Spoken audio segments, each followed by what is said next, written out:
Hello and welcome to Flash Forward. I'm Rose and I'm your host. Flash Forward is a show about the future. Every episode we take on a specific possible or not so possible future scenario. We always start with a little field trip to the future to check out what's going on, and then we teleport back to today to talk to real experts about how that world we just heard might really go down. Got it? Great. This episode we're starting in the year 2073.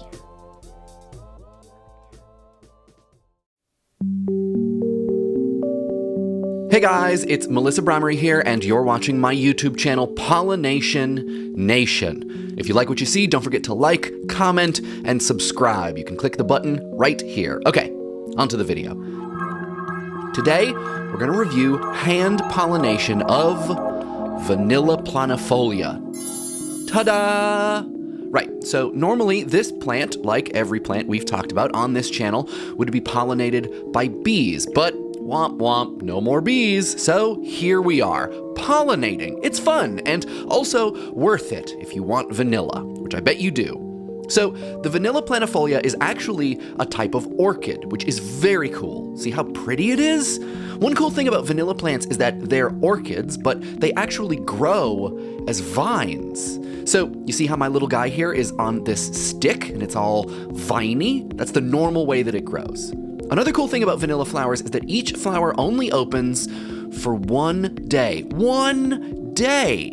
So you miss it, you're gonna have to wait another 364 days. That's no good. So keep an eye on this bad boy. Okay, so here's what you're gonna need for this pollination situation. A toothpick. That's it. It's so easy. Who needs bees? Not us. We've got our handy toothpick. Hey there, little buddy. Ready to pollinate? Great. So back in the day, this pollination would have been done by a bee called the Melipona bee. We don't have those anymore, so we're stuck with our handy little toothpick right here. I put little wings on it just to make the flower, feel better. See, flower, everything is okay. You've got me. What you do first is pull this flower back here, and yeah, you're gonna have to rip the flower a little. Sorry, buddy. So pull this part back, and you find your little nub, and then Okay, so today's episode is about a world without bees. And when most people think of a future without bees, they think of honeybees. Because honeybees are the ones that we can really easily point to as direct drivers of our economy, our food system, and more. Plus, people have been really worried about honeybees ever since they started abandoning their hives in 2006, a phenomenon that was eventually dubbed colony collapse disorder. So if you Google bee extinction, you actually get a lot of predictions for what would happen if honeybees went extinct. And those predictions are pretty dire. They usually start with a list of all of the products that we'd no longer get to enjoy. Many fruits and vegetables will simply stop growing. Carrots, apples, lemons, onions, melons, Brazil nuts. Almonds, apples, avocados, cashews, blueberries, grapes, peaches, peppers, strawberries, tangerines, walnuts, watermelons. Apples, citrus fruits, asparagus, and soybeans. And also, you can say goodbye to any cotton clothes you have. And probably worst of all, coffee. Entire food chains and webs may be at risk. And then a lot of them get kind of apocalyptic. The cost of food will skyrocket. A monetary loss of over $14 billion. More than $15 billion. $30 billion a year. $200 billion. Malnutrition will be a huge problem. There'll be a possible worldwide economic crash. Famines throughout the world. It's thought a world without bees just couldn't sustain over 7 billion people. Humanity would be next. When you start looking into bee extinction, you often come across this thing that Einstein apparently once said. Quote, if the bee disappeared off the face of the earth, man would only have 4 years left to live. Except Einstein almost certainly never said that. This is a complete myth. I mean, Einstein never spoke about bees. This is Marcelo Eisen. Okay. I am an ecologist, a researcher, a scientist, and also a university professor. And I am based in the city of Bariloche, in northwestern Patagonia, surrounded by a beautiful landscape of mountains, glacial lakes, and very beautiful forests. Marcelo studies the ways that pollinators, like bees, interact with plants that need to be pollinated. And a couple of years ago, he started getting frustrated with some of the numbers that were constantly thrown around when it came to the importance of honeybees. Nearly every paper seemed to start with the same little factoid. The start of every paper on pollination services or about pollination started saying that bees are responsible for the production of 1/3 of our food supply, saying that without bees, agriculture production would be reduced by 1/3. The problem is that Marcelo didn't think that that was exactly right. Even, within the scientific communities, we have our own myths. And that was one of those. You see, the thing about those numbers that you heard earlier is that they ignore a really important fact about plants and pollination. One problem with that estimate is that it doesn't recognize the partial dependence on bees of many of those crops. That estimate is based on the assumption that without bees, those crops won't produce anything. Without bees, the logic goes, these plants wouldn't be able to reproduce at all, and they would stop producing anything and die. But that's not true. Many plant species, including many crops, produce seeds and fruits without being visited by pollinators, by this process of self-pollination. Almost all of the plants that bees pollinate can actually pollinate themselves when there aren't bees around. So it's not true that things like cotton and apples and avocados would all just die out without bees. They simply would be less efficient crops. They won't maximize the crop production without pollinators. And Marcelo wanted to figure out just how much less efficient they would be. To do that, he looked at data on the types of crops all around the world and to what extent those crops were reliant on pollinators. So you can, multiply how much each of those crops produce times the degree of dependence of pollinators that can range from 0% to 100%, and you will get an estimate that without any bees on the world, food production would be decreased by just 6%, 5%. So without honeybees, global food production is reduced by 5 or 6%. Obviously, that's still a big impact, since global agriculture is worth billions and billions of dollars.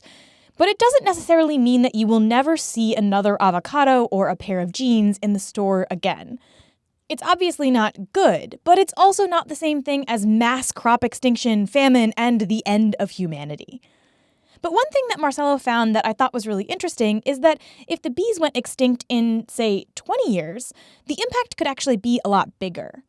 Remember that Marcelo scored crops on a scale of 0 to 100, where 0 is not dependent on pollinators at all, and 100 is totally dependent on pollinators. It turns out that farmers are currently moving more and more to the crops that are higher on that scale, more dependent on pollinators.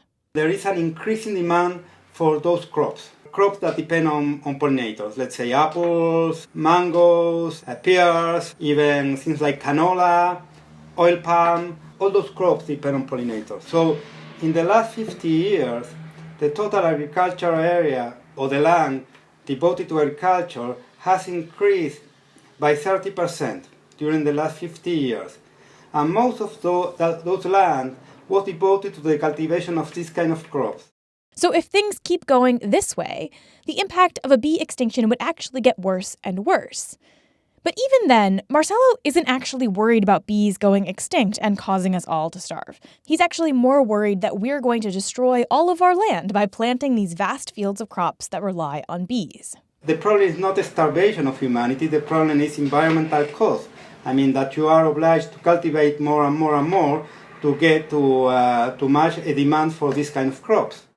The good news is that even though honeybees are certainly having a little bit of trouble right now, there's actually no real danger that they will go extinct. Honeybees, they're not going to go extinct. The beekeepers are really good at raising more bees. They can make more honeybees happen. That's Elaine Evans, a bee researcher at the University of Minnesota, and we're going to hear more from her about the bees that you should be worried about after the break. But first, a word from our sponsors. So this episode is about a world free of bees. And we've covered what might happen if we lost honeybees. But what about the rest of the bees out there? Most people just are aware of honeybees, and a lot of people, actually, when they close their eyes and picture a bee, a lot of times they picture, the big, really fuzzy ones like bumblebees. But those are just a couple different kinds of bees and account for a pretty small number of the total species of bees in the world. This is Elaine Evans again. You heard her just before the break. I am an extension educator and bee researcher at the University of Minnesota. So I work in the bee lab, and I work on a variety of things around bee diversity. So we have around 20,000 different kinds of bees in the world. And those 20,000 kinds of bees are incredibly diverse. And so most of them are not social, living in a nest with queens and workers. Most of them are actually solitary, and all kinds of different sizes and shapes and colors. There's green metallic ones. There's ones that aren't even fuzzy, like you think bees should be. And they range from teeny tiny bees, half the size of a grain of rice, you would barely see them, to maybe an inch, or think a big fat bumblebee or something along those lines. This is Paige Embry, and she's the author of a book called Our Native Bees, North America's Endangered Pollinators and the Fight to Save Them. They are spread out over 9 families. So we put this label on this group of animals that's actually amazingly diverse. It's, a little bit like putting a bear and an otter in the same category, to sort of put all the bees in the same category, taxonomically speaking. Both Paige and Elaine are drawn to bees that aren't the standard honeybee. So this is the most important question. What is your favorite bee? Do I have a favorite bee? I'm fond of Melisodes because they're sort of fat and friendly looking and a little less common than bumblebees. Everybody likes bumblebees, and I like bumblebees as well. I like some of the metallic green bees because they're just sort of, again, not what you think of when you think of a bee. And there's some little bees in the desert Southwest, teeny, smaller than a grain of rice, that sort of look like nothing until you look at them under the microscope, and then they're often this amazing enameled yellow and black, and they're beautiful. It's a little bit hard for me to pick a favorite. There's a bumblebee that we have here called Bombus fervidus. I'm bad with common names, so I never remember the common name. I looked it up. It is the golden northern bumblebee, or yellow bumblebee. There you go. But this is a bumblebee that is almost all yellow. It's also a little bit on the mean side from its name fervidus. It's named that because it's so protective of its nest and can be really mean and aggressive. I don't know why that appeals to me, but I like things that can stand up for themselves. And they are also one of the bees that we're concerned about, that in some areas doesn't seem to be doing as well as it used to be. Honeybees might get all the attention, but these other, less popular bees are actually far more vulnerable to extinction. Many of these bees have tiny habitats that are quickly shrinking, and some of them might disappear before scientists even really see the warning signs.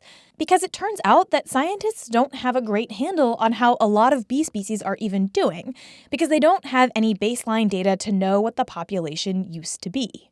Honeybees, we know a lot about how they're doing because they're mostly managed.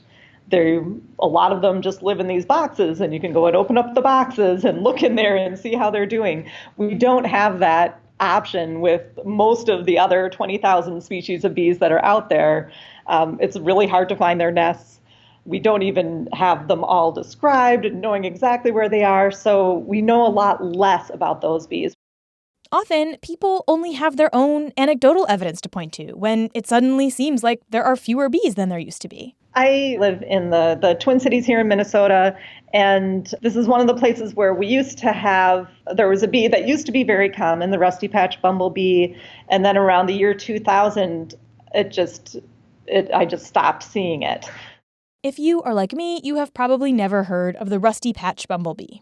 They are mostly black and yellow. So on the abdomen of the bee, the first couple segments are yellow and then the rest is black. And in that second yellow segment on their abdomen, There's a part in the middle that's just kind of this little swoop that is rusty brown color that really kind of varies. Sometimes it looks orangish, sometimes it's just kind of a little bit darker. To try and measure how many rusty patch bees there are, Elaine trains people on how to identify and count them. So I started doing surveys 11 years ago, using volunteers to come out with the idea to look for these bees, these bumblebees, but to also keep track of the other species of bumblebees so that I can get some idea of how they're doing as well. Now, this might seem easy, but when you think about it, counting bees is really hard. First, you have to be able to identify the species of a bee as it's flying around. Then, you have to make sure that you aren't counting the same bee more than once, which honestly seems kind of impossible to me, but there is apparently a method. It's actually pretty simple to, once you get used to it, to stick a little dab of paint onto the thorax of a bumblebee. And I do that so that I make sure I'm not counting the bees twice. So when I return to these sites, and even that same day, we'll mark, 100 bees. And one of the really cool things when you mark them, a lot of people think, oh, this bee is going to get mad at you. You're holding it tight and putting paint on it. But as soon as they leave my net, they just zip back, often just right back to the flower where they were. So when we're surveying that day, we'll just start immediately seeing lots of the marked bees because they're just right back on the flowers, back to drinking nectar and collecting pollen like they were before I harassed them. Using these surveys, Elaine can say with certainty that the rusty patch bumblebee's population really has declined. And it's not alone. Lots of bumblebee species are struggling. We really know the most about bumblebees. And for those, we know that it's roughly 1 out of every 3 species of bumblebee worldwide that is in decline compared to how they were doing, 50 years ago, 100 years ago. So Elaine knows that bumblebees are in trouble. But when you get out past bumblebees, well, we really know very little about the overall health of bee species. In fact, we've completely lost track of bees in the past. Take, for example, an Indonesian bee described by the famed naturalist Alfred Russel Wallace. Wallace discovered the bee in 1858, and it was given the common name Wallace's giant bee. And it is giant. Females, which in this species are bigger than the males, can get to be 1.5 inches long. In fact, Wallace's giant bee is the world's largest living bee. And for about 100 years, nobody saw one. They thought it had gone extinct. But then, in 1981, they figured out where the bees nest, and they found them again. Remember, this is literally the world's largest bee, and they thought it was extinct for 100 years because nobody could find it. As far as scientists know, no bee species has gone extinct in modern times. But there are a few species that people suspect might either be on the brink or already gone. In the United States, there are 4 or 5 bee species that nobody has seen for years. One of them is a bee called the Franklin's bumblebee. The bumblebee that seems like it may have gone extinct. And when I asked the person who knows the most about Franklin's bumblebee, it's like, so where do they like to nest? And he's like, don't really know for sure. That person that Paige is talking about, who knows the most about Franklin's bumblebees, is a guy named Robin Thorpe. So he went up there in the mid-1990s and started doing his survey and found plenty of Franklin's bumblebees, along with a whole array of other bumblebees. So he started going out, I think in 1997, and he quickly started seeing declines, but at first didn't think anything of it because bee numbers vacillate. Again, he's out there for a few days a year. Maybe it was a bad day. So you don't think anything of it when 1 year the bees are bad. But in 2006, he saw the last known Franklin's bumblebee. Nobody else has seen one ever since. It's possible that the Franklin's bumblebee is still out there, and Robin is still looking. He still goes out every year and looks several times a year in a variety of places where Franklin's bumblebee has historically lived. And, he still harbors in his heart the hope that he will find a Franklin's. Maybe one day Robin will find another one. Or maybe they're extinct. Nobody really knows. And if they are extinct, the impact will probably be subtle. Without the Franklin's bumblebee, the local plants will probably be just fine. There's a number of species of bumblebees that live in that area. And bumblebees are generalist bees, so they will forage on lots of different kinds of plants. They're not like, there's certain bees that it's like, I only forage on certain kinds of plants, and occasionally you'll have something that it's like, this plant relies on this particular bee, and this bee relies on this particular plant. That's not how it works for bumblebees. They're easygoing when it comes to their food requirements, and so there's lots of other bees that can do what Franklin's bumblebee did. Some bees have much tighter relationships with the plants that they pollinate, but in most cases, there are other animals that pollinate those plants too. Losing native bees would mean losing some of the best pollinators, but it wouldn't mean losing pollination altogether. There's thousands of other animals out there that pollinate as well, so might something else evolve pretty quickly to sort of take over that role? I don't know. When it comes to eliminating an entire set of animals from a vast array of ecosystems across the world, it's really hard to predict what might happen. We covered this same thing in the mosquito episode back in season 2. Ecosystems and food webs are really complicated, and often we don't fully understand what relies on what and when and how. Bees are clearly important in the ecosystem. They're food for other stuff, they're part of an intricate web of pollination. Losing them might have weird unintended consequences. But it's kind of hard to say what they might be specifically. So I was trying to think of some odd consequences of a bee extinction, and I came up with a weird idea that you are just going to have to indulge me on here. Bees are very important animals, yes, that is definitely true, but they are also found in logos.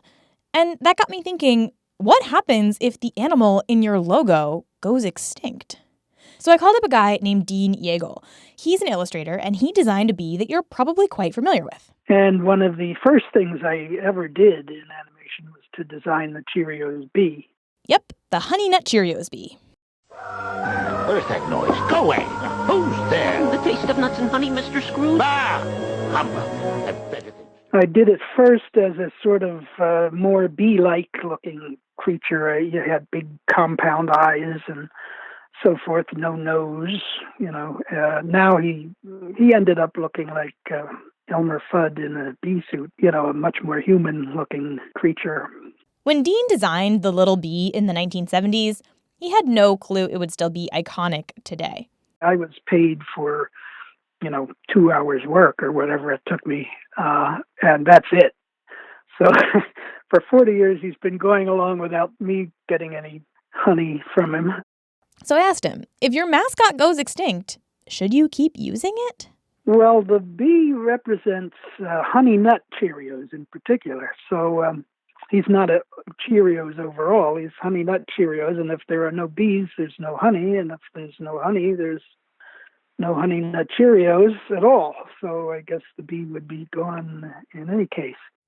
Cheerios actually did make a run of Honey Nut Cheerio boxes where the bee had disappeared to raise awareness about colony collapse disorder. But if bees truly went extinct and General Mills found a way to sweeten their Honey Nut Cheerios without real honey, Dean thinks they'd have to find a new mascot. He would have to go, unless he wanted to use a ghost bee or something. And bees don't have any bones, so you couldn't use a skeleton bee. I'm just trying to think of all these horrible possibilities. I don't know. I mean, personally, I would think it would be just kind of sad.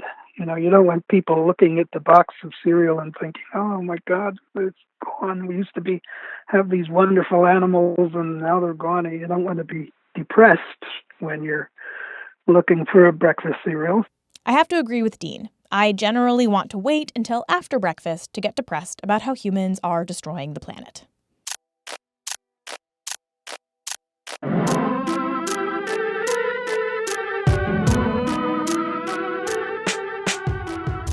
Okay, that's all for this episode. Flash Forward is produced by me, Rose Eveleth. The intro music is by Asura, and the outro music is by Hustalonia. The voice from our future intro to this episode was Mike Rugnetta.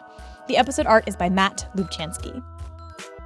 If you want to suggest a future that we should take on, send us a note on Twitter, Facebook, or by email at info@flashforwardpod.com. I love hearing your ideas. I do keep track of all of them. I have a big document on my computer, and you'll hear some of them in the future, I promise. And if you think you've spotted one of the little references that I've hidden in this episode, email me at info@flashforwardpod.com, and if you're right, I will send you something cool. Some of you have gotten both of the prizes that I offer, and I am working on new prizes, I promise. And if you want to support the show, there are a couple of ways you can do that. Head to flashforwardpod.com/support for more information about how to give. And if giving money is not in the cards for you, you can head to iTunes and leave us a nice review, or just tell a friend about us. That actually really does help. That's all for this future. Come back next time and we'll travel to a new one.